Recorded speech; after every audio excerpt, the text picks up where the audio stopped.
Bonjour tout le monde et bienvenue dans ce live où on va faire un récap de Raw. Plusieurs choses ont changé hop là. Plusieurs choses ont changé pour ce live.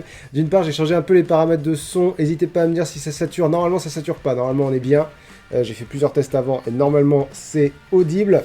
Et j'ai écouté la remarque de 3 ou 4 d'entre vous, mais quand on est que quelques dizaines, 3 ou 4, c'est beaucoup, qui me faisait remarquer que ce serait bien d'avoir une petite musique du fond. Donc je vais vous faire boucler le thème de la musique dont je me sers pour l'intro des stats. Voilà. Si la musique est trop forte, pareil, n'hésitez pas à me le faire remarquer. Vous êtes déjà 27, c'est plus que d'habitude quand je commence, parce que d'habitude quand je commence vous êtes à 0, donc 27 c'est infiniment plus que 0.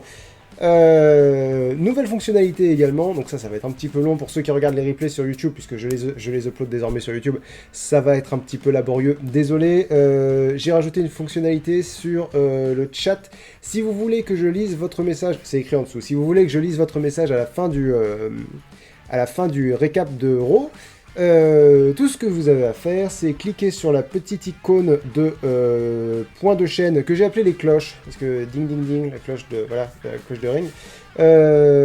Vous cliquez sur la cloche en dessous du chat et vous avez la fonctionnalité mettre mon message en avant pour, je crois, 360 cloches. Et globalement, pour gagner des cloches, il faut regarder les lives, il faut être actif, il faut participer, voilà.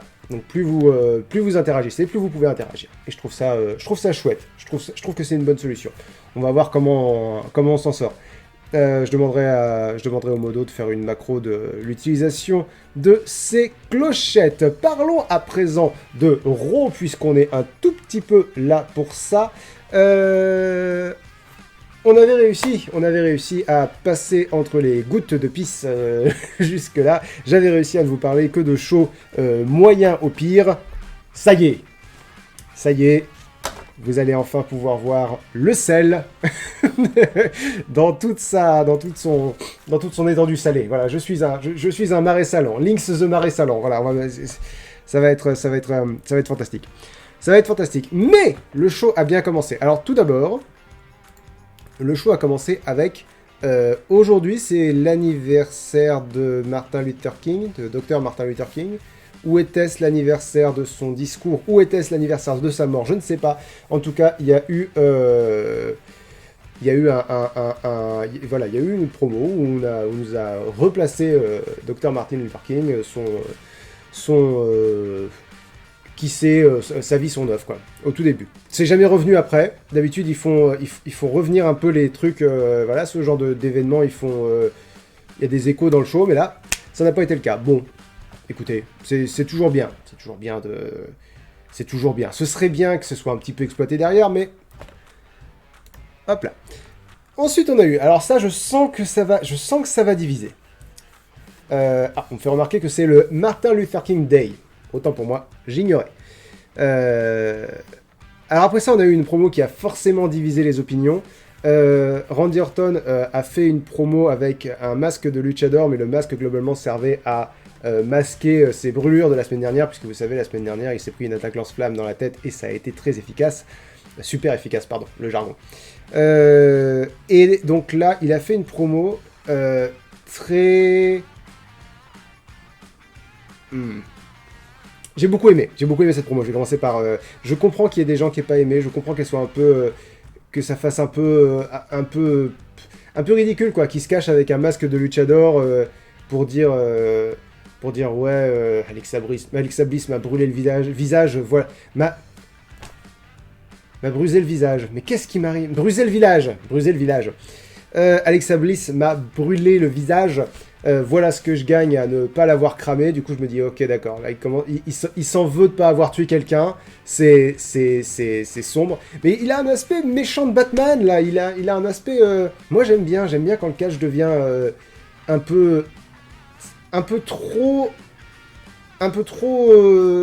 délirant pour être vrai. Pour moi, le catch, c'est ça. C'est assume ton côté délirant.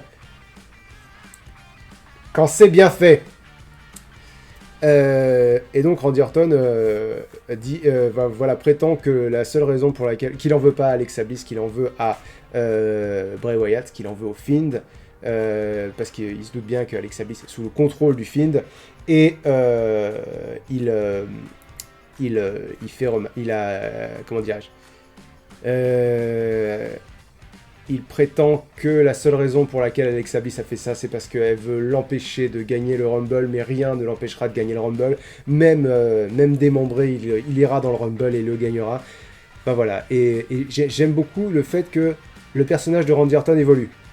Parce que c'est pas un truc qui arrive très souvent. Il a bien dit que il se considérait chanceux, que c'était pas une défiguration totale de son visage, enfin voilà, que c'était pas irréversible. Donc ça veut dire qu'il va pas rester comme ça pour le reste de sa carrière. On s'en doutait un peu, mais il l'a dit, c'est bien. Moi j'ai bien aimé, moi j'ai vraiment bien aimé. J'ai même mis un A, parce qu'il y a tellement de changements, tellement de... C'est nouveau, c'est intense, et c'est... Et je vous dis, on dirait un méchant de Batman, et moi j'aime bien. Randy Orton embrasse complètement le motif du feu. J'aime bien, on se déplace vers une thématique qui est nouvelle et qui pour moi est intéressante. Donc moi j'ai bien aimé. Ensuite, beaucoup moins, Lacey Evans est arrivée avec Ric Flair. Donc on a demandé à Lacey Evans quelle est la nature exacte de votre relation. J'ai vraiment pas du tout envie de savoir quelle est la nature exacte de leur relation. Je me fais une idée suffisamment claire de la nature de leur relation. Bref, Lacey Evans dit qu'elle veut apprendre des trucs du dirtiest player in the game, donc comment tu traduis dirtiest player in the game, le catcheur le plus fourbe, finalement. Voilà. Qui est le surnom que Ric Flair a eu pendant toute sa carrière. Ric Flair qui est donc le père de Charlotte Flair, avec laquelle Lacey Evans est en rivalité. On va y revenir. Et donc Lacey Evans drague Ric Flair. Ric Flair qui a une grosse réputation de...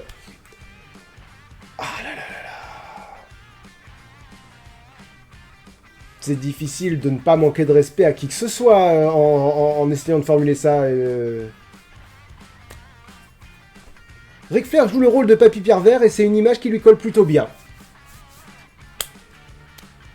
Ce qui est délicat, c'est que Ric Flair a un vieux passé de harcèlement sexuel et du coup c'est très indélicat.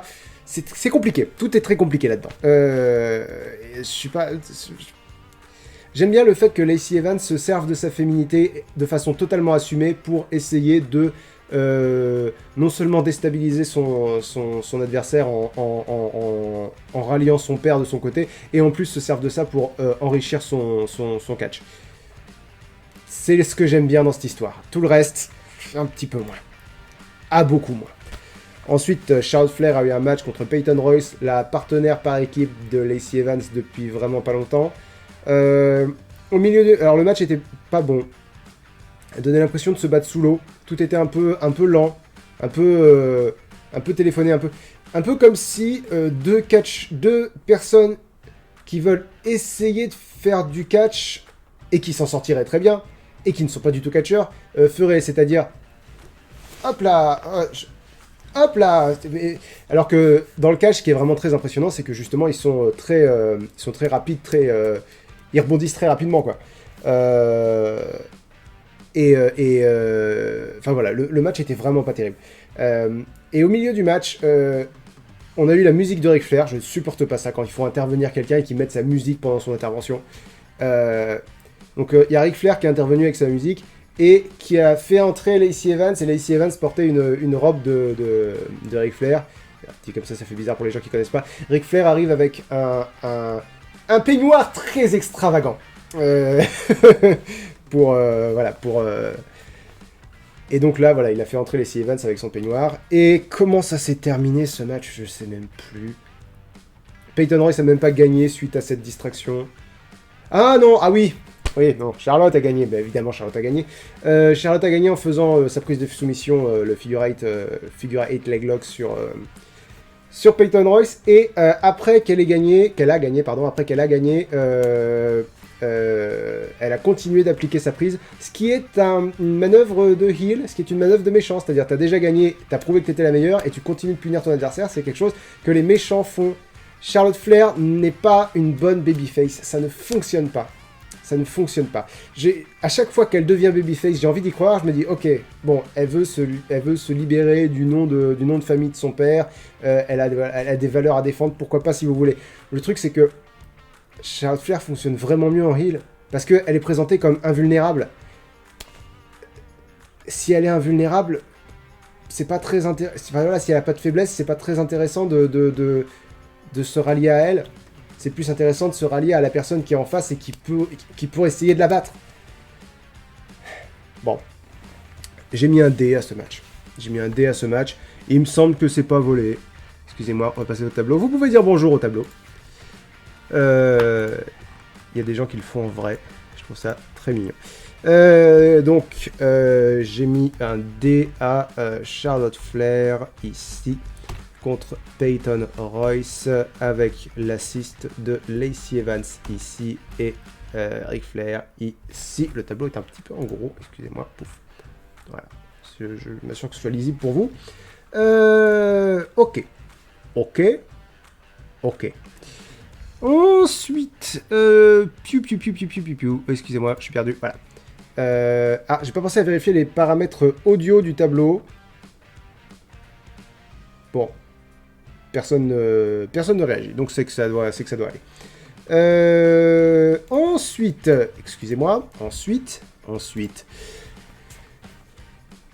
le Hurt Business, les 4 gentlemen de gauche, donc dans l'ordre, Bobby Lashley, le champion des États-Unis, MVP, leur porte-parole, Shelton Benjamin et Cedric Alexander, les champions par équipe, sont arrivés et Riddle leur a dit des trucs un petit peu nuls et très mal écrits,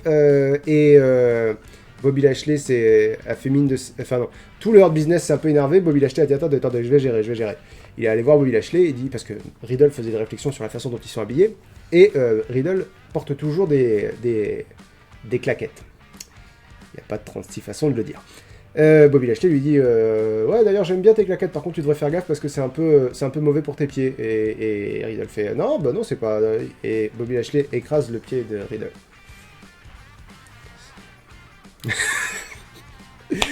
Des fois c'est... Voilà, donc Riddle a mal au pied, mais il avait un match à 3 contre 3 contre le Hurt Business avec Lucha House Party, donc que vous voyez derrière, Lince Dorado à gauche et Gran Metalik à droite. Mais globalement, il leur explique que quand il était à l'université, son cousin Brian a roulé sur son pied avec un pick-up et il était quand même prêt pour le bal de promo, donc il n'y aurait aucun souci. Je vois pas comment ils peuvent avoir autant de scénaristes et qu'ils écrivent des dialogues et qui parviennent pas à écrire des dialogues mieux que ça. Ça me... Surtout que la plupart des catcheurs sont relativement bons au micro, à très bons. Quand tu leur laisses le champ libre, ils sont pas mal du tout. C'est pour ça que je regarde tout le temps Raw Talk, moi, après Raw, le talk show qu'il y a après Raw, parce que je l'ai pas encore vu là aujourd'hui, je vais le regarder en déjeunant tout à l'heure, parce que ça fait du bien de les voir un peu naturels. Mais là, c'était pas le cas. Oh, parlant de ça, mais pourquoi ce type n'est pas champion de la WWE et le visage de la compagnie? Au moins un main eventer, quoi. Je vous explique pourquoi je suis dans cet état-là. Donc ça, c'est Mustafa Ali. C'est sans doute mon catcheur préféré sur le roster principal en ce moment. Mustafa Ali.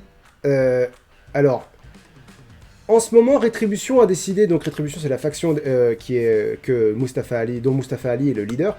En ce moment, Rétribution a décidé qu'ils allaient péter la gueule à Xavier Woods, un des membres du New Day. Et je me disais, bon... ok, si vous voulez, c'est une rivalité, enfin c'est même pas une rivalité, c'est à peine une storyline, c'est des matchs. Et là-dessus, Mustafa Ali dit Kofi Kingston, j'espère que tu regardes ce match. Donc Kofi Kingston, c'est l'autre membre du New Day qui est blessé en ce moment. Et il lui dit j'espère que ta blessure va te faire rater le Royal Rumble. Et tu sais quoi, j'espère même que tu vas rater Elimination Chamber et que tu seras pas à WrestleMania. Et je me dis, bon, c'est pas gentil. Et en fait, c'est parce que Mustafa Ali, après il explique, comme ça tu verras ce que j'ai ressenti. Et c'est de la jalousie pour ce qui s'est passé il y a 2 ans.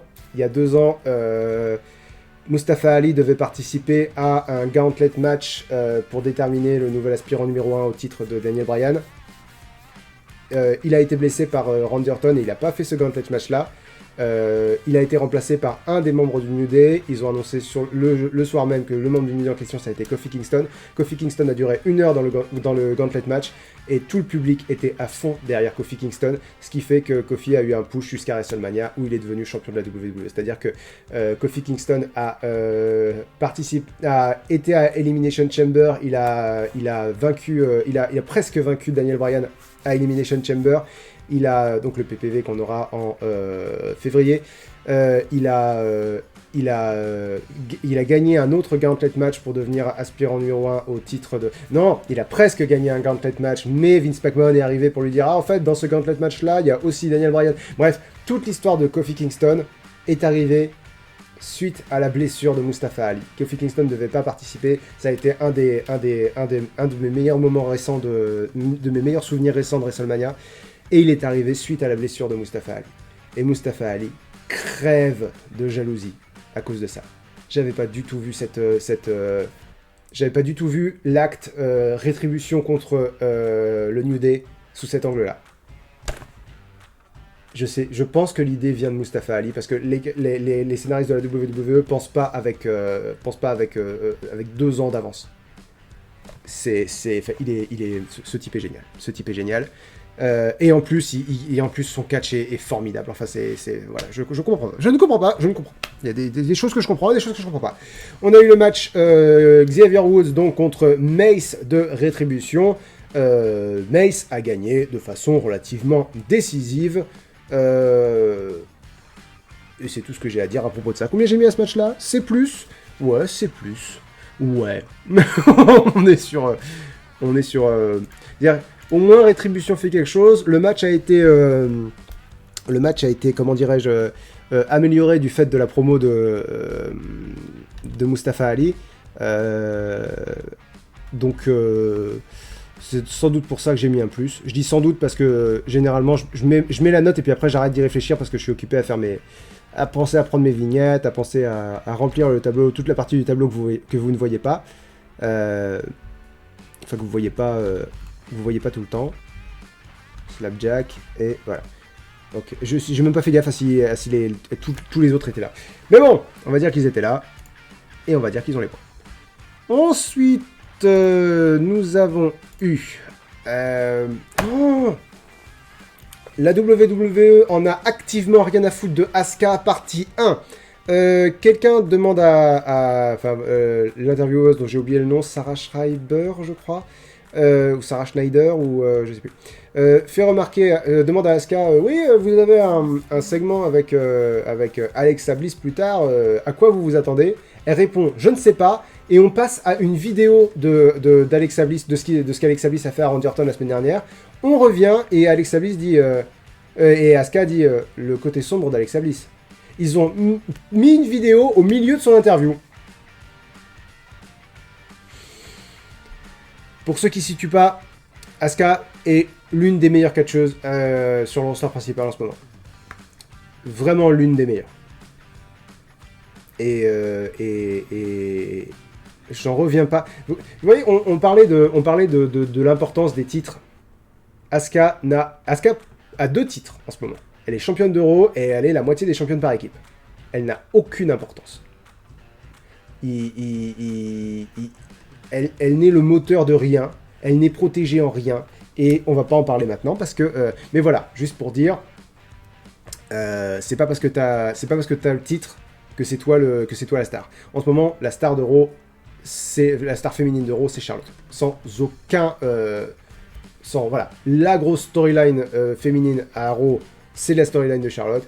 Et la grosse... et la personne la plus protégée dans cette storyline, c'est Charlotte. Ensuite,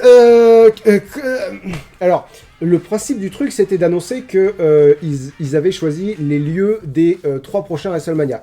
WrestleMania cette année va avoir lieu à Tampa Bay sur le thème de la piraterie. Ouais, le WrestleMania qu'on était censé avoir cette année. Chouette, l'année dernière. L'année prochaine, ils vont aller au Texas pour dans l'arène où ils ont eu le plus grand nombre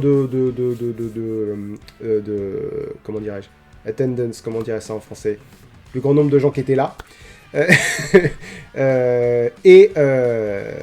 L'année en 2023, ça sera à Hollywood, sur le thème de Hollywood. Enfin, ça sera à Los Angeles sur le thème de Hollywood. Du coup, c'est cool, c'est bien. La façon dont ils ont fait ça, alors ça c'est Triple H et Stephanie McMahon, qui donc sont déguisés en présentateurs télé, qui font des fausses blagues qui n'en sont pas. Ça me dérangeait pas, si tu veux, que ce soit un petit peu cartoonesque. Le problème, c'est qu'ils ont pas du tout casté les bonnes personnes pour faire les trucs, parce que du coup, ils se sont dit, on va à la météo. À la météo, c'est Roman Reigns, un des actes les plus sérieux en ce moment à la WWE, qui doit présenter donc du coup le stade de cette année. Après, c'est Sasha Banks, la championne de SmackDown, qui dit voilà, l'année prochaine, ça sera là-bas. Et le troisième, c'est John Cena. La dernière fois qu'on l'a vu, il était tué par le Fiend.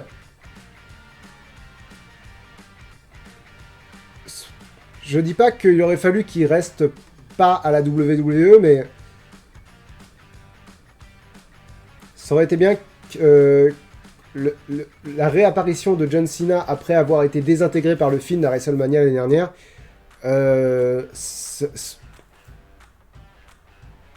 ça ait débouché sur quelque chose. Mais bon, bah voilà. Mais c'est bon, c'était ce que c'était. Écoutez, c'était une annonce, on va pas rester 150 ans là-dessus. Ensuite, ça j'ai bien aimé. Alexa Bliss a invité Asuka dans son playground, sa cour de récré, voilà, on va dire ça comme ça, son parc d'attractions. Non, pas parc d'attractions du tout, parc... Oh merde, sa cour de récré. Asuka a très bien joué le jeu, c'est-à-dire qu'elle avait l'air contente, genre ouais, on va jouer, bon bah on va jouer, j'adore danser, allez, faites jouer ma musique, on va danser, Enfin, voilà, elle était en mode ok, on est là pour jouer, moi j'aime bien jouer, je suis quelqu'un de guilleret. Et en même temps, elle était un peu flippée parce que Alexa Bliss parlait à la personne qui est assise à côté d'elle sur la balançoire, donc le Fiend, sauf que le Fiend a brûlé, donc du coup Alexa Bliss parle toute seule. Et Alexa Bliss commence à... Enfin, j'imagine que c'est le Fiend, parce que du coup, je suis plus sûr, avec ce qui s'est passé ensuite. Asuka dit qu'elle a compris que le Fiend est toujours là. Alexa Bliss s'énerve parce qu'elle a dit le Fiend, parce qu'elle a prononcé le nom du Fiend. Elle s'énerve aussi quand elle dit Yaoi Wawi, qui est une des catchphrases du Fiend. Bref, c'est... Non, j'ai trouvé qu'ils étaient fidèles à une certaine ambiance, et qu'ils s'y tenaient bien, et que c'était bien joué de la part des deux femmes. Et à la fin, alors un cheval à bascule alors je sais pas s'il est apparu ou s'il a commencé à basculer à un moment donné. Mais voilà, ça a fini de faire peur à Asuka qui est partie du ring, et Alexa Bliss est allée sur le cheval à bascule. J'ai mis B- à ce segment-là parce que je pense qu'il aurait pu, comment dirais-je, il aurait pu accomplir un peu plus. Je sais pas, j'ai eu un petit sentiment d'inachevé. Genre, elles étaient bien, ça aurait été bien que ça aille un tout petit peu plus loin. Alors, Asuka et Alexa Bliss, qui est du coup plus bas parce que normalement elle est dans la rivalité avec Randy Orton et le Fiend. Ici. Je le répète encore une fois, je le répéterai pas tout le temps, mais bon voilà, là je le répète, les rivalités elles sont ici. Je les range par ordre de rivalité pour pouvoir les retrouver plus facilement. Mais quand ça se chevauche comme ça, c'est pas forcément évident. Je compte pas The Fiend, hein, parce que bon, il était pas très là. Vous êtes 134, merci à vous, n'hésitez pas à me suivre, n'hésitez pas, oh on a un nouvel abonné, j'ai pas d'annonce d'abonné, désolé, mais j'ai vu que je vois, j'étais à 1, maintenant je suis à 2, donc j'ai un nouvel abonné, merci beaucoup à toi, il me semble que tu n'as absolument aucun avantage, il faut que je m'occupe de ça, mais c'est très gentil de ta part. Ensuite, Ah oui, alors ensuite, des fois, voilà, pour être sûr de n'oublier de parler de rien, voilà, Miz et Morrison sont en coulisses. On leur demande est-ce que vous avez un scoop concernant le segment dans lequel vous allez être, donc le Dirt Sheet, qui est une parodie de journal télévisé là aussi, où ils sont censés interviewer Goldberg, et The Miz et Morrison disent ah non, non, t'auras pas de scoop. Voilà, génial. Ça aurait été dommage de passer à côté de ça. Parlant de dommage de passer à côté de ça, Nia Jax et Shayna Baszler sont dans un bateau. Non, elles sont en coulisses. Et Shayna Baszler dit ouais, le Rumble, j'y participerai et personne ne se mettra en travers de mon chemin, ni Dana Brooke et Mandy Rose, avec lesquelles elles sont actuellement en rivalité, et pour l'éternité, hein, il semblerait, on en parle très vite, on en parle très bientôt. Ni Dana Brooke et Mandy Rose, ni Charlotte Flair, ni même un partenaire par équipe, Nia Jax. Là-dessus, Nia Jax se vexe un peu. Pourquoi elle se vexe? C'est établi depuis le début qu'elles peuvent pas se blairer les deux. Elles sont mal écrites, enfin, leurs interactions sont mal écrites. Parce qu'elles devraient savoir qu'elles peuvent pas se blairer, les deux. Mais bon. Ah, super. Merci Yumeka. Yumeka qui a réussi à faire la macro. C'est cool. Merci. Hop là. Ensuite, on a Jeff Jarrett qui nous donne son pronostic pour le Royal Rumble. Je vous donnerai les miens samedi après le récap de SmackDown. Il est pour Goldberg. Enfin, il pense que Goldberg va gagner. Ok. Merci pour rien, Jeff. C'était cool. J'ai mis cette image-là. Donc là, ensuite, on a eu un match. Mandy Rose, c'est celle qui est à gauche, contre Shayna Baszler, c'est celle qui est tout à droite. Et Mandy Rose est en équipe avec Dana Brooke, que vous voyez au milieu. J'ai choisi cette image-là parce que quand on parlait de samedi dernier du Riot Squad et que je vous disais, bon, l'histoire, elle va un peu nulle part, mais au moins, ça se voit qu'elle s'éclate, quoi. Ça se voit que Billie Kay s'éclate, ça se voit que le Riot Squad s'éclate, et ça, c'est vraiment chouette. Parce que Dana Brooke et Mandy Rose en particulier, regardez, ça c'est la tête de quelqu'un qui a pas envie d'être là. Ça c'est la tête de quelqu'un qui est en train de se dire, j'étais en équipe avec ma meilleure amie, une de mes meilleures amies, et on m'a foutu en équipe avec potiche de service là. Je connais pas Dana Brooke, évidemment, je connais pas la catcheuse derrière Dana Brooke, je connais pas la personne qui interprète Dana Brooke. Ce que je sais, c'est que le personnage de Dana Brooke est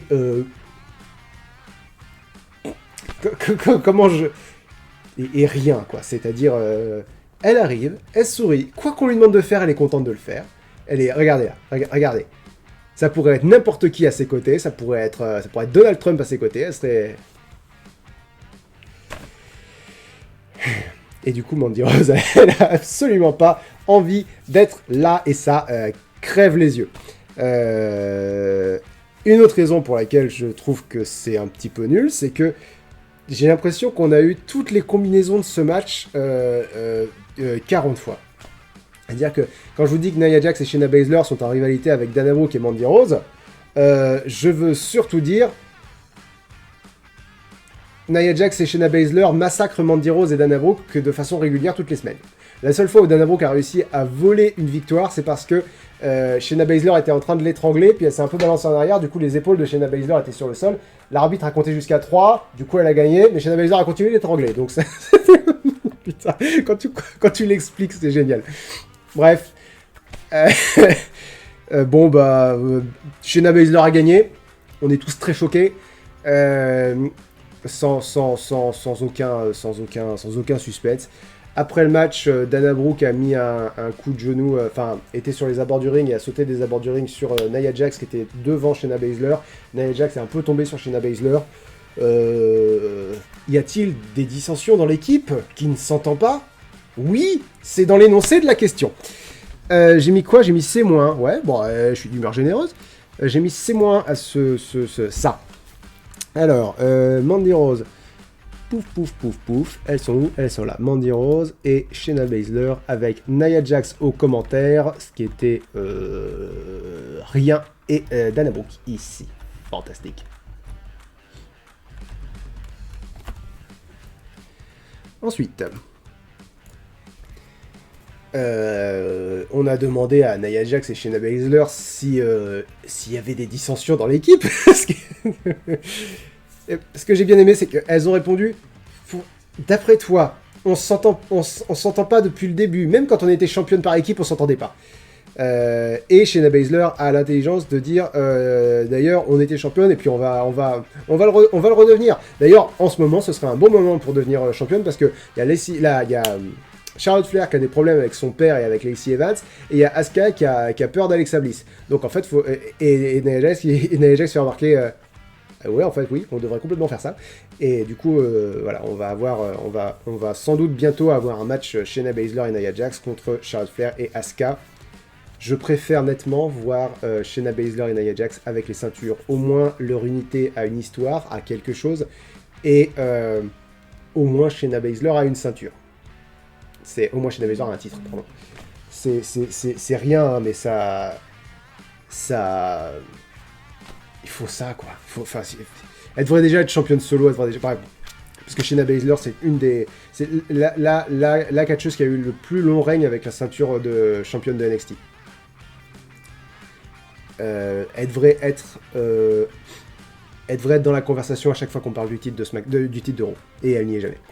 Bref, vous êtes 142, merci à tous d'être là, n'hésitez pas à vous abonner, n'hésitez pas à me suivre, et n'hésitez pas à utiliser la fonctionnalité mettre mon message en avant pour que je le lise à la fin du récap. Pour ce faire, vous cliquez sur les cloches, puisque l'unité de la monnaie de ce chat, c'est les cloches, parce que ding ding ding, n'est-ce pas? Utilisez des cloches pour mettre votre message en avant, et je le lirai à la fin du récap, en cliquant sur la cloche sous le chat, et en cliquant sur mettre mon message en avant, ça coûte 380 cloche, ce qui est absolument fantastique. Pour la petite histoire, j'ai mis ce système en place pour éviter que ce soit toujours les mêmes personnes qui me posent des questions. Et là, je viens de voir que la personne qui me pose le plus de questions de très loin vient de mettre son message en avant. Je sens que mon système est défaillant. C'est pas grave. C'est pas grave, c'est pas grave. Au contraire, c'est bien que vous participiez, c'est chouette. Ensuite, je rigole, je plaisante. Qu'est-ce que ça m'a gavé, ça? Qu'est-ce que... Ah! Alors, Charlotte Flair. On lui demande... votre père baise Lacey Evans, qu'est-ce que vous en pensez? Voilà, Lacey Evans essaye de... Que pensez-vous de la relation entre votre père? Bref. Et elle dit, globalement, elle répond... Lacey Evans essaye d'apprendre des choses du dirtiest player in the game. Moi, j'aurais pu, mais c'était pas une voie que j'ai choisie. T'as été heel pendant les 3 quarts de ta carrière? Les 3 meilleurs quarts de ta carrière? Pourquoi tu réponds ça? Je déteste quand ils nous prennent pour des cons. Quand ils donnent l'impression...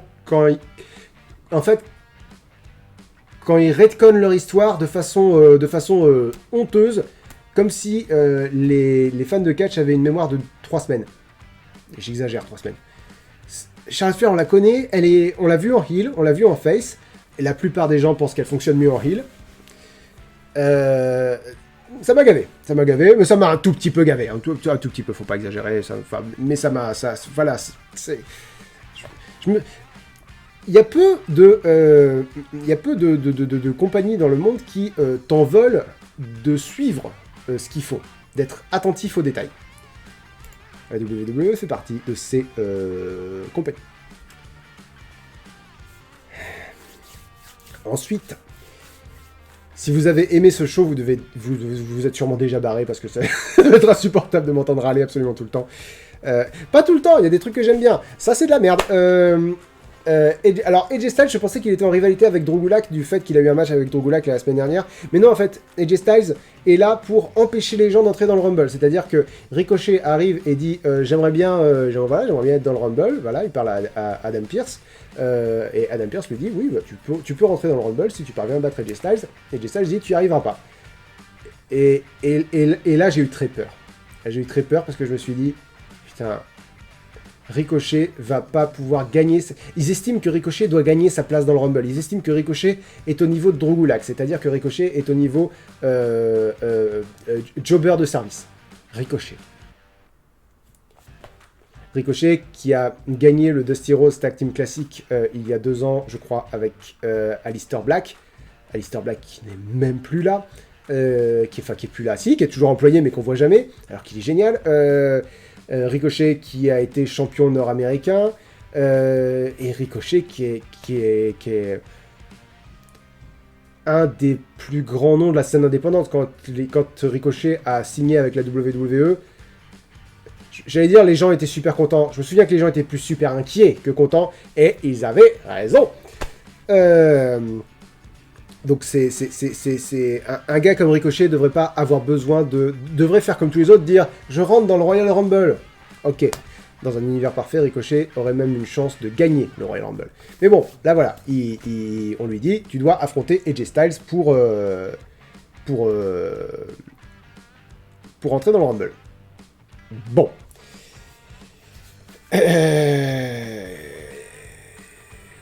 Ensuite, alors, il y a l'entrée de Ricochet, et on revient en coulisses, où AJ Styles dit à Adam Pearce, c'est quoi Adam Pearce? Finalement, je crois que je t'aime pas. Et les gens que j'aime pas, Omos les aime pas non plus. Omos, c'est le grand monsieur que vous voyez là. Et du coup, Omos se met devant Adam Pearce. Fin du segment. Ils sont un peu des missionnaires, hein, la WWE, ils en ont un peu rien à foutre, hein, des fois. S'ensuit le match Ricochet contre AJ Styles, de loin le meilleur match de la soirée, parce que Ricochet est absolument génial et qu'AJ Styles est absolument génial. La fin de ce match, je vais pas m'emmerder à essayer de vous la raconter, mais c'est une démonstration de timing, de puissance et de précision et d'agilité. Enfin voilà, Ricochet, et surtout Ricochet a été brillant pendant le match. Il a eu 5 minutes, pour... enfin, 5 minutes, je sais même pas si le match a duré 5 minutes. Mais voilà, il a eu vraiment très peu de temps pour... histoire de rappeler aux gens qu'il est Ricochet.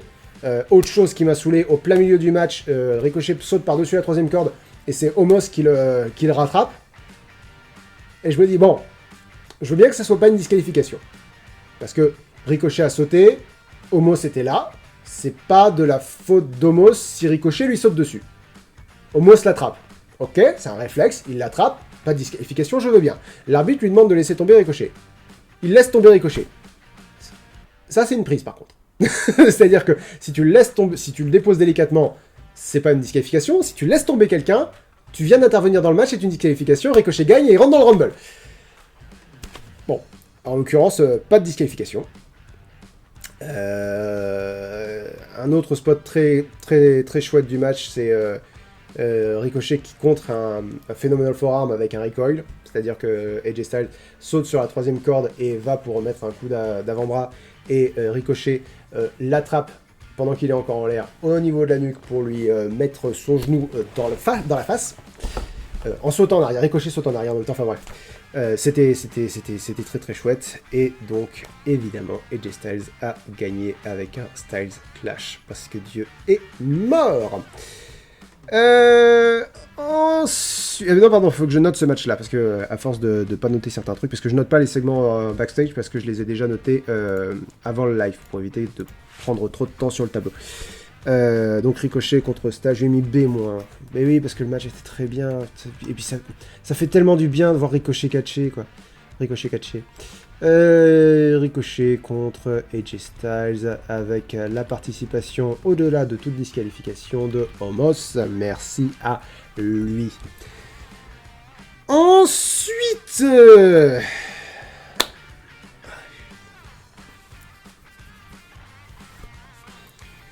ça a failli être drôle. Je veux dire, ça... Bon, The Miz et John Morrison voilà, devaient avoir un segment avec Goldberg. Ce que je déteste, c'est quand ils disent que quelque chose va avoir lieu et qu'ils le font pas. À la place de Goldberg, c'est Gillberg qui arrive. Ça, j'ai été content, parce que Gillberg, c'est un catcheur qui est devenu célèbre en faisant une parodie de Goldberg. Et c'était son truc, c'est son truc depuis la fin des années 90. Il est habillé comme Goldberg, il a un book comme Goldberg, mais il n'est pas du tout gaulé comme Goldberg, et du coup il singe l'attitude de Goldberg. Et Gillberg peut être drôle, bien utilisé, il peut être drôle. Et en l'occurrence, c'était assez marrant, quoi. C'était assez marrant de revoir Gillberg, parce que du coup tu te dis... Goldberg et Gillberg ont vieilli tous les deux pareil. Ce qui est moins marrant, c'est que le gars a eu des problèmes de santé l'année dernière, je crois. D'ailleurs, je me souvenais qu'il était mort, moi, mais bon. J'ai pas écouté l'histoire jusqu'au bout. Il a juste eu des problèmes de santé et il s'en est sorti. Est-ce que c'est le moment de le faire travailler? Je sais pas, mais c'était presque drôle. Jusqu'à ce que, donc du coup ils disent waouh, Goldberg, t'es encore plus baraqué que dans mes souvenirs, machin truc. Bah voilà, ils jouent le jeu de c'est Gilbert, c'est pas Goldberg. Et là-dessus ils disent, et là-dessus ils se font interrompre par Drew McIntyre. Et je me dis, ça c'est bizarre parce que Drew McIntyre, il y a personne qui s'amuse à l'imiter depuis toujours. J'ai eu une sueur froide, une sueur très froide en imaginant que ça allait être Hornswoggle. Hornswoggle, c'est la punchline préférée d'Vince McMahon parce que la blague, c'est que c'est une personne de petite taille. Je me suis dit, on va avoir Hornswoggle qui va arriver avec un maquillage à la Braveheart. Non, c'est un acteur que je ne connais ni d'Eve ni d'Adam qui s'appelle David Krumholtz. Qui avait un kilt qui était attaché trop bas et on lui a voyé un peu l'arrêt du cul. Et du coup, il commence à s'embrouiller, je sais plus pourquoi. Krumholtz dit ah attendez, j'ai merdé, on va la refaire. Non, on peut pas la refaire, c'est en live. Et The Miz conclut en disant que Goldberg va perdre et que Drew McIntyre va perdre parce qu'il va encaisser sa mallette Money in the Bank. On y croit tous.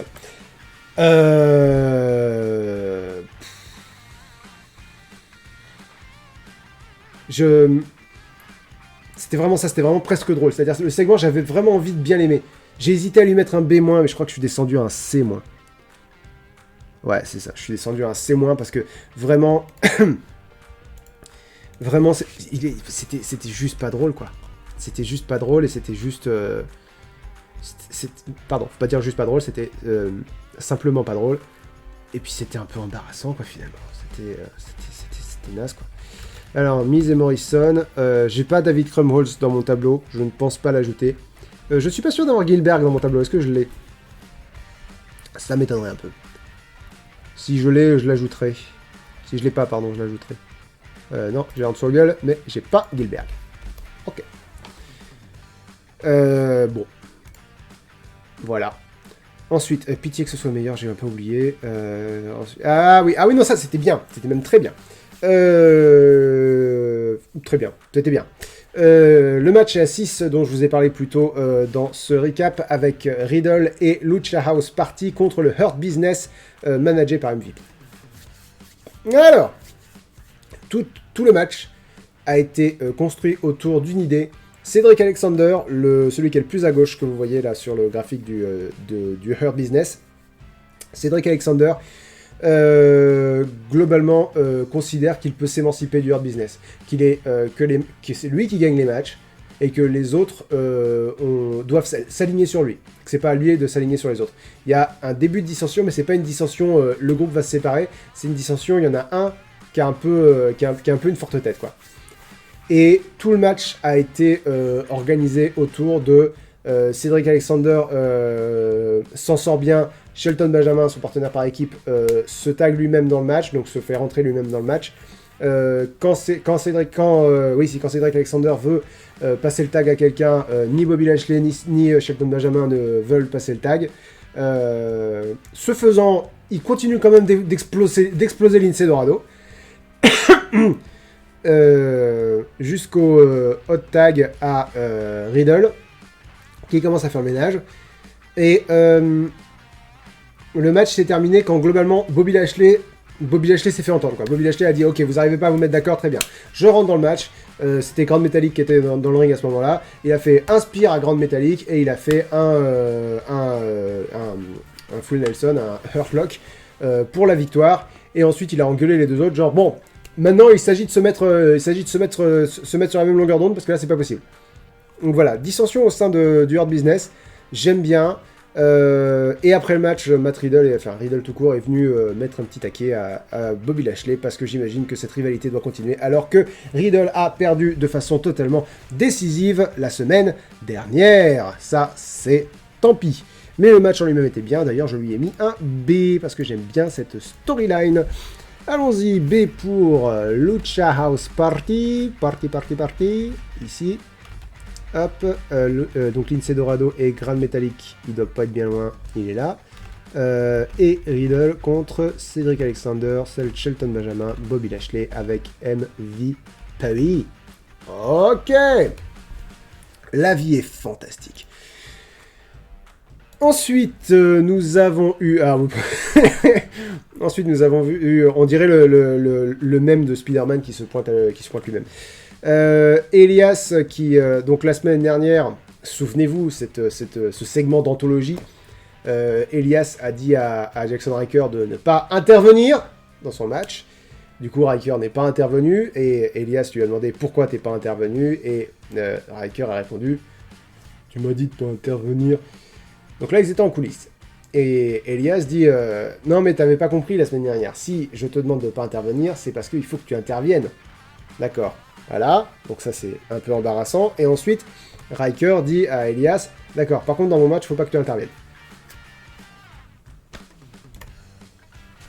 Petit message de Drew McIntyre pour dire qu'il va affronter Goldberg à WrestleMania et qu'il va le battre et que le segment avec Goldberg était pas drôle. Il a fait une analogie que j'ai trouvée marrante, il a dit il y a tout dans ce show, il y a des clowns comme Miz et Morrison, et puis après bien sûr il y a les lions, en se pointant lui-même, et il rajoute, et puis des fois les lions bouffent les clowns. J'ai trouvé ça marrant. Ah, excusez-moi, problème avec les images, que se passe-t-il? Ah non, mais qu'est-ce qui se passe?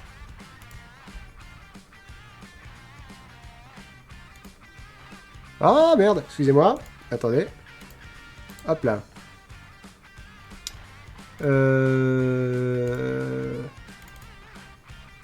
Ça on est bon. Hop là. Attendez, je vais recommencer. Ah là là, qu'est-ce qu'on s'est mis bien. Parce qu'évidemment, si vous n'avez pas les images, ça sert à rien que je parle, parce que je pense que c'est le genre de vidéo où l'image est primordiale. Je suis sarcastique.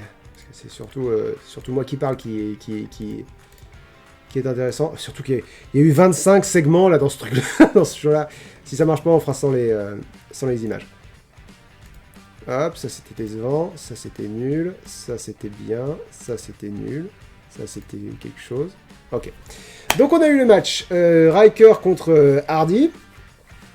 C'est une rivalité fantastique parce que donc Ryker était en train de gagner jusqu'à ce que Jeff Hardy monte sur le troisième coin pour faire sa prise de finition parce qu'il a réussi à avoir un peu l'avantage. Elias arrive et latte les couilles de Jeff Hardy sous le regard de l'arbitre. Elias a oublié les règles d'un match et du coup Ryker se fait disqualifier.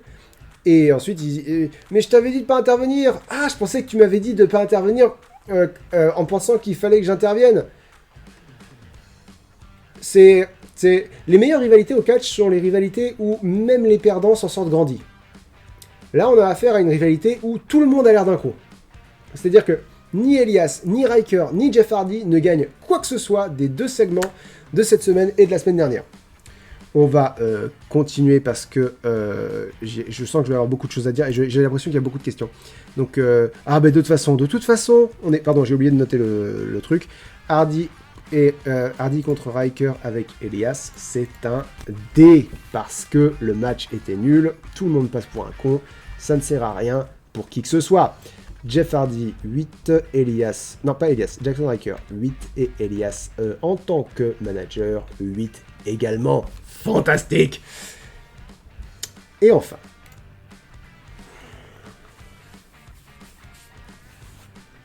on a beaucoup parlé, enfin on a un peu parlé la semaine dernière du rôle du surnaturel dans le catch. Est-ce que le surnaturel avait une place dans le catch d'aujourd'hui? Est-ce que... Voilà. Alexa Bliss, fort de ses nouveaux pouvoirs de... Alors certains disent Pokémon, certains disent Street Fighter, certains disent Harry Potter, certains disent Super Mario. Donc fort de ses nouveaux pouvoirs, a eu un match contre Asuka. Asuka, censément championne d'Euro. Et avec le segment du tout début du show, je me suis dit Randy Orton va intervenir d'une façon ou d'une autre. Il va, je sais pas comment il va faire payer à Alexa Bliss, mais il va lui faire payer. Spoiler, non. Randy Orton n'est pas intervenu une seule seconde dans ce main event. Pendant le match, Asuka mène, très globalement. Alexa Bliss no-sell les prises d'Asuka. No-sell, ça veut dire l'inverse de sell, c'est-à-dire fait comme si les prises ne lui faisaient rien. Ce qui peut être très bien au catch, ce qui peut être très impressionnant. Le truc, c'est qu'il ne faut pas trop en abuser parce que, étant donné que c'est pour de faux, on sait que ça leur fait rien. Et donc, faut pas que ça nous distrait de l'histoire. Mais bon, Alexa Bliss a plus ou moins acquis des pouvoirs paranormaux, donc voilà, ça se comprend. Jusqu'à ce que les lumières s'éteignent façon Find, mais avec d'autres bruitages et avec une petite musique bizarre. Et quand la lumière revient, l'éclairage est violet et rose. Et Alexa Bliss a changé de t-shirt. Elle avait un t-shirt rose, maintenant elle a un t-shirt noir. Et aussi ses cheveux sont attachés. Et aussi elle a du rouge à lèvres noir. Grosse transformation d'Alexa Bliss. Mon Dieu. Mon Dieu. Je suis sarcastique parce que ça m'aide à le vivre. À ce moment-là, Alexa Bliss décide de nocelle encore plus les prises d'Asuka, d'esquiver les prises d'Asuka comme si c'était évident, quoi, comme si c'était facile. Bref, Alexa Bliss est présentée comme une espèce de monstre inarrêtable. Alexa Bliss mesure 1m50. J'exagère peut-être. Mais Alexa Bliss, ça ne fonctionne pas. Mais pas à cause de sa taille, à cause de son... Elle est en salopette avec des couettes, quoi. C'est pas un monstre, quoi. Et puis, mais c'est même pas mon problème. Pardon, je parle de ça, mais c'est vraiment un problème secondaire que j'ai. Le problème principal que j'ai, c'est The Fiend. The Fiend, c'est toute son... Et ça marche... Enfin, ça pourrait marcher. Ils l'ont un peu raté, mais ça marchait parce qu'il était exceptionnel. Parce que c'était un monstre, parce que c'était nouveau. C'était une personnalité de Bray Wyatt qu'on n'avait jamais vue, dont on ignorait que là, c'est Alexa Bliss avec du rouge à lèvres noir, quoi. Et en plus, le fait d'être aligné avec The Fiend a déjà changé son personnage. Donc ça fonctionne pas. Et le pire, évidemment, le pire, Alexa Bliss a mis 2 coups de poing à Asuka et a fait la prise de finition de Bray Wyatt pour la victoire décisive contre Asuka. Je dis pas qu'Asuka ne doit jamais perdre. C'est même pas le sujet. C'est protéger un peu Asuka. Quitte... Enfin, je veux dire, même pas... Mais même si vous en avez rien à foutre d'Asuka, protéger un peu le titre d'Euro, quoi. Le titre de championne d'Euro. Et évidemment, en plus, j'ai oublié ce que je voulais dire, excusez-moi.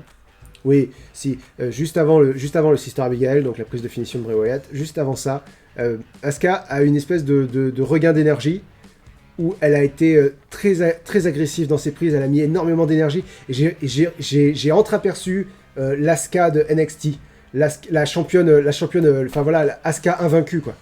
Parce que Asuka a eu la plus longue série d'invincibilité de l'histoire de la WWE il y a 3 ans à NXT.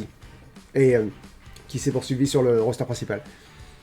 Et j'ai revu cette Asuka-là pendant ce très court instant, juste avant qu'elle se fasse mettre en position de Sister Abigail comme ça. Ça a duré, mais 3 heures. 3 heures où Alexa Bliss a tenu Asuka comme ça. Je me suis dit, fais quelque chose, Asuka, t'es génial. Je viens de me rappeler que t'es génial. Et elle a rien fait. Elle a pris le Sister Abigail et elle a perdu. Et après le match, il y a eu un glimpse de l'écran et Alexa Bliss est redevenu... a remis son t-shirt rose. C'est de la grosse merde. C'est vraiment pas bon, ça ne fonctionne à aucun niveau. J'aime beaucoup Alexa Bliss. Je trouve qu'elle avait trouvé... elle avait trouvé une niche où elle joue un personnage intéressant et en plus elle n'a pas besoin d'être dans la discussion pour un titre féminin. Elle est l'acolyte un peu tabou. Elle est la Harley Quinn du Fiend. Et ça fonctionnait. C'était bien. C'était une bonne place pour Alexa Bliss. Que là, du coup, j'imagine qu'elle va avoir une rivalité avec Asuka pour le titre d'Euro, qu'elle va le gagner. Et que... Mais enfin, voilà. Ils vont répéter en plus rapide tous les trucs qu'ont causé la fin du film. Et j'ai lu un truc qui m'a terrifié sur Reddit, c'est que leur projet, c'est sans doute que Charlotte Flair va vouloir venger Asuka et Charlotte Flair va battre Alexa Bliss pour le titre de Raw une fois que Alexa Bliss aura vaincu Asuka pour ce même titre. Ça ne fonctionne à aucun niveau. J'ai mis un E à ça. Parce que c'est assez nul. Ça ne fonctionne à aucun niveau. Asuka ici et Alexa Bliss tout en bas. Avec le Fiend et avec Randy Orton. J'ai peur. Je vais donner mes 3 points de l'épisode, mais avant de faire ça, je vous rappelle, dernier rappel pour les messages mis en avant. Si vous avez envie de mettre un message en avant, c'est maintenant. Une fois que j'aurai commencé à les lire, je ne les accepterai plus. On arrêtera de me les faire parvenir. Donc si vous avez un message à mettre en avant, c'est maintenant. J'ai mis 3 points à Ricochet, parce que je me suis rappelé qu'il était absolument génial. Juste avant qu'il perde, encore. À chaque fois, c'est un plaisir de le revoir catcher, puis à chaque fois, ça... Quelle déception. Quelle déception, Ah non, pardon, j'ai mis 3 points à Dana Brooke et Mandy Rose. Ricochet, t'es où, Ricochet? C'est par ordre alphabétique, je suis trop con. Hop là. Ricochet est ici. Hop là. J'ai mis 2 points à Randy Orton, ici, et j'ai mis 1 point à AJ Styles pour le match avec Ricochet qui était là encore vraiment très très bon. Ah là là là là là là là, mais quel... Donc encore une fois, si vous avez aimé le show de cette semaine, je suis vraiment désolé, je suis vraiment... je peux pas. Des fois je peux pas, des fois je n'arrive pas à être un tout petit peu positif. Et ça a été un cas de ce genre. Vous êtes 156. Merci à tous pour votre présence. N'oubliez pas de vous abonner et n'oubliez pas de me suivre. On va regarder les messages. Il y en a un certain nombre, mais ça va. Et surtout ça va. C'est pas toujours la même personne. J'avais très peur de ça, de découvrir que c'était toujours la même personne. Donc à partir de là, je ne prends plus les messages mis en avant. Si vous mettez des messages en avant, bah, on va les garder en stock pour le prochain épisode. Le prochain épisode qui aura lieu jeudi ou... on verra plus tard ce qu'on fait plus tard. Concernant Raw, donc d'abord vos messages concernant Raw. Depuis son retour... pardon, c'est... je vais mettre plus gros parce que j'arrive pas à lire. Voilà. Là. Glirn me dit, depuis son retour, c'est évidemment que c'est le meilleur Lashley, c'est évident que c'est le meilleur Lashley qu'on ait vu, mais vu que je connais pas son premier run à la WWE, est-ce que ce serait pas son meilleur push tout court dans la fédération? Si, pour avoir suivi la WWE entre 2000, globalement, entre 2005 et 2008, globalement. Le seul souvenir vraiment frappant que j'ai de Bobby Lashley, c'est Bobby Lashley champion ECW, et que personne ne pouvait le blairer parce que c'était la version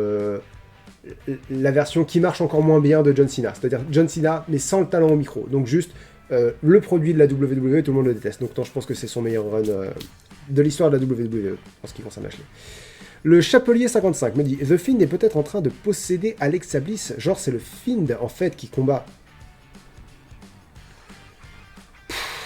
Pardon, j'allais redire ton pseudo, je l'ai dit. Je l'ai déjà dit. Peut-être. Quel intérêt, quoi. Quel intérêt. Si The Fiend est capable de posséder les gens...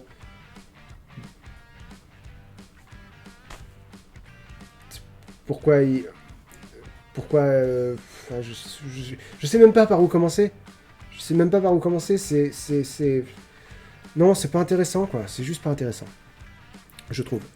Bigcraft 128 me dit Alexa Bliss a aussi dit Let me in avec la voix du Fiend. Mais même pas, elle a articulé Let me in alors qu'on faisait passer l'enregistrement du Fiend.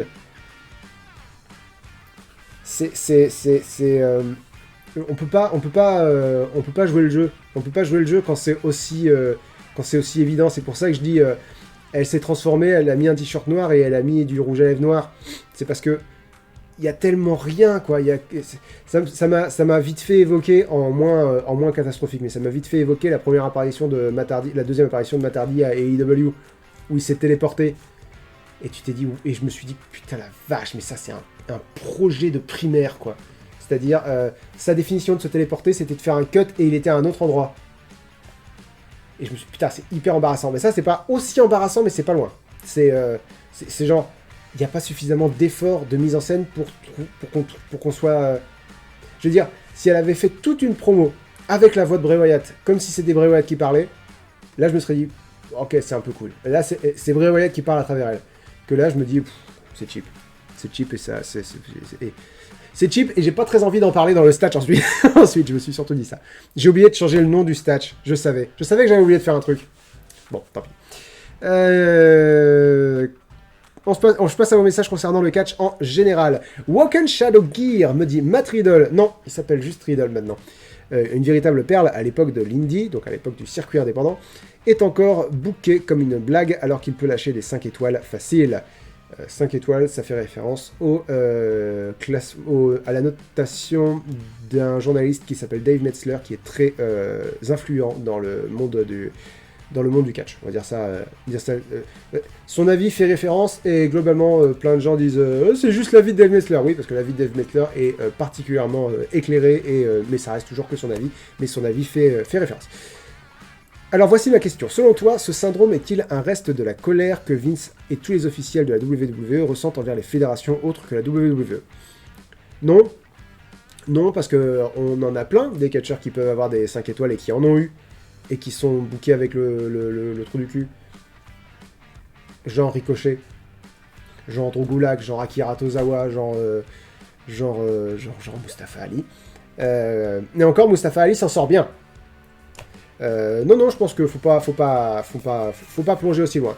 Elidolo Gomez m'a écrit un livre, c'est très gentil de sa part. Dans ta parenthèse sur le catch, tu avais parlé du fait que ça t'avait aidé à découvrir de la musique. Est-ce toujours le cas aujourd'hui? Bah non, parce que dans les deux derniers jeux, les musiques étaient soit pas terribles, soit tout le temps la même. Est-ce que tu ne penses pas qu'il pourrait être une bonne idée de mettre une note au theme song de PPV, selon à quel point ils correspondent à l'événement et toute appréciation personnelle évidemment? Non, je ne pense pas. Je trouve que les gens ne font pas assez attention à tout ce qui entoure les PPV, musique donc, mais aussi imagerie, vidéo, promo, etc.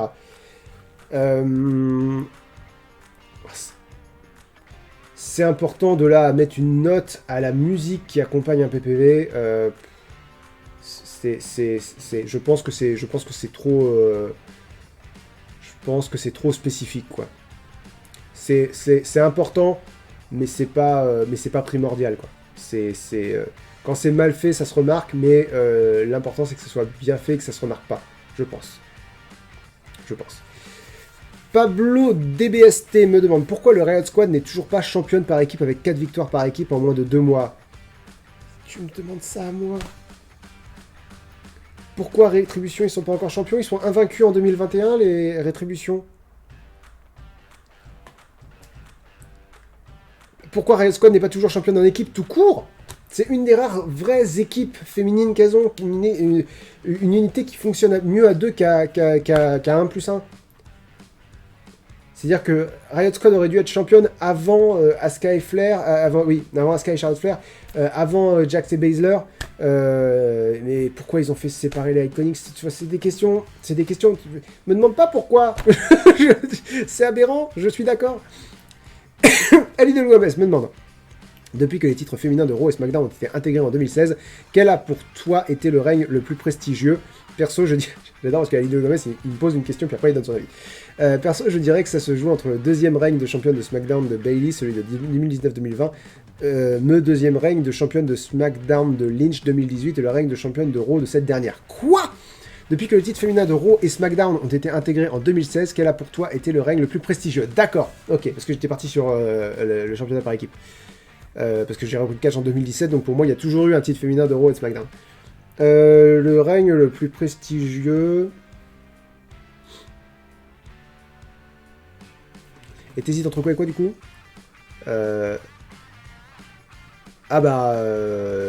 voilà. Ouais, non mais j'hésitais entre les deux même. Le règne de SmackDown de Bayley de cette année et le règne de SmackDown de... Non, le règne de Raw de Becky Lynch de l'année dernière. Enfin de 2019-2020.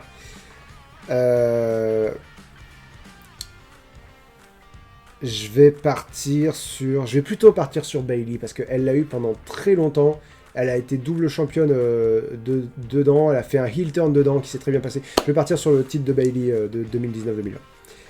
Val022002 me demande: j'ai récemment, depuis août environ, arrêté de regarder les shows hebdomadaires de la WWE et je me contente de suivre les récaps de ces shows. Cependant, je regarde les PPV. Penses-tu que je dois réessayer les shows tels que SmackDown avec Roman Reigns ou encore Raw? Non. Raw, non. Clairement non. SmackDown, si tu regardes les récaps, je suis pas sûr que ça vaille le coup.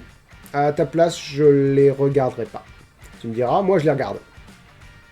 Ouais, mais moi c'est pour en faire un live. J'ai une plateforme et j'essaie d'utiliser cette plateforme pour intéresser les gens au catch. C'est surtout pour ça que je les regarde. Mais aussi parce que je fais des tableaux et j'adore faire des tableaux. Tu vois, j'ai beaucoup de bénéfices secondaires. Si t'as aucun bénéfice secondaire à regarder Raw et SmackDown, écoute, moi, le conseil que je peux te donner, c'est essaye. Essaye SmackDown. Parce que Raw, c'est 3 heures et c'est souvent pas terrible. Mais essaye SmackDown. Il y a de très bons trucs dedans. Essaye. Moi, je pense pas que ça vaille le coup, mais je peux pas parler à ta place. Yarvi64 me demande: que penses-tu de Jay White? J'en pense rien, je ne le connais pas, je ne suis que la WWE et AEW. Le vois-tu rejoindre la WWE? C'est quoi la réponse qu'il te fait? Oui. Si oui, penses-tu qu'il pourrait faire ses débuts lors du Royal Rumble match? Oui. Très sérieusement, je sais qu'il était à la New Japan, je sais qu'il a perdu un match à King Dominion, c'est ça, le gros PPV de la New Japan.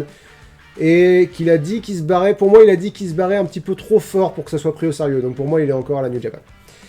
Odinium00 me dit: penses-tu que Omos puisse devenir une grosse pointure de la compagnie dans l'avenir? Bah t'as vu la taille du gars, je pense qu'il a une grosse pointure. Car il a un charisme dingue, je le vois même comme un face à la botte d'un heel. C'est-à-dire que Omos, pour l'instant, ce que je sais de lui, c'est qu'il est grand. Je peux pas te dire qu'il a du charisme parce qu'il fait rien. Mais ce qui s'appelle rien. La seule fois où je me suis dit Omos c'est un peu cool, c'est quand il a mis un coup de pied dans la guitare d'Elias alors que Elias allait agresser AJ Styles. Mais c'est léger quoi, c'est léger pour que j'ai le moindre avis sur lui. Donc j'en ai absolument aucune idée, je ne sais pas ce qu'il vaut.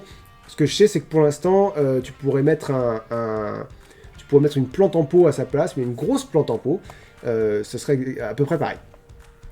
On passe aux questions concernant un autre sujet, j'en ai deux, notamment Caroline qui me dit: bon, je peux pas rester aujourd'hui, Caroline c'est une amie à moi, donc voilà, elle s'appelle Umbreo Nocti, sa chaîne c'est Umbreo Nocti, enfin c'est Gaming Umbreo Nocti, parce qu'apparemment elle a plusieurs chaînes, parce que son activité est diverse. Je ne peux pas rester aujourd'hui, je voulais juste te dire pourquoi la vie et à quand des emotes. Au revoir, Lynx, cœur de paillettes sur toi. Pourquoi la vie oui, et à quand des emotes? À quand j'aurai le temps de travailler dessus, et c'est pas pour tout de suite. Voilà, bonne fin de journée à toi, Caroline. Et enfin, V. Drake me dit: dire que Shayna Baszler a massacré le roster féminin à Elimination Chamber de l'année dernière, où il y avait Asuka, la défaite à WrestleMania lui a fait si mal, elle a perdu son aura, triste.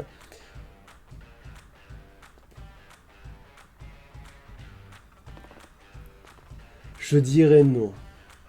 Je dirais non parce que je pense qu'elle a perdu son aura à partir du moment où elle est arrivée sur le roster principal, parce que plus personne ne... Enfin, on se doutait bien que McMahon ne voyait rien en elle. Certes, elle a massacré tout le roster féminin à Elimination Chamber, mais Asuka avait un bras dans le plâtre, je crois, ou avait un problème à l'épaule, ou je sais plus quoi. Ça voulait surtout dire le reste du roster féminin... Enfin, on savait qu'il y avait deux façons de prendre ça. C'est soit le reste du roster féminin est vraiment à chier, ou Shayna Baszler est vraiment génial. Et on était tous un peu prudents. Et comme Shayna Baszler n'a même pas été capable de battre Becky Lynch et a perdu, mais de façon décisive, sans aucune vraie difficulté, bah voilà. Pour moi, Shayna Baszler n'a jamais trouvé de marque sur le roster principal.